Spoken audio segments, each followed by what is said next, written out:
ചേട്ടാ നേരത്തെ ചെന്നില്ലെങ്കിൽ പായസത്തിന്റെ കൂടെ പപ്പടം കുഴച്ച് കഴിക്കാൻ കിട്ടൂലല്ലോ. എടി ചിന്നു വേഗം വാ. Sunscreen, foundation, compact, concealer, eyeshadow, eyeliner, lipstick, blush ഇതെല്ലാം ഇട്ടിട്ട് വരാൻ കുറച്ച് സമയം എടുക്കും. അല്ലെങ്കിൽ നിങ്ങളെ പോലെ കാട്ടുവസിനെ പോലെ വരാൻ പറ്റുമോ? പിന്നെ നിന്റെ മോതാണല്ലോ എല്ലാരും പറഞ്ഞു. അതെ, എനിക്ക് എന്റെ ഫാൻസിനെയൊക്കെ നോക്കണ്ടേ. ആരോട് പറയാ?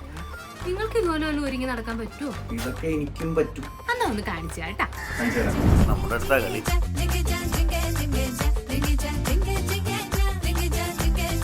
ഞാൻ നേരെ വിട്ടു ടോണിയൻഗായ് എസെൻഷ്യൽസ് കാക്കനാട്. ഇവരുടെ സ്റ്റൈലിംഗ് ആയാലും സർവീസ് ആയാലും ഒരേ പൊളിയാണ്. ഇവിടെയുള്ള എല്ലാവരുമായിട്ട് ഞാനിപ്പോൾ ബെസ്റ്റ് കമ്പനിയാണ്. നല്ല പ്രീമിയം ക്വാളിറ്റി പ്രൊഡക്ട്സ് ആണ് ഇവർ യൂസ് ചെയ്യുന്നത്. അതും നമ്മുടെ ടൈം ആൻഡ് കംഫർട്ട് അനുസരിച്ച് ഇവർ ചെയ്തു.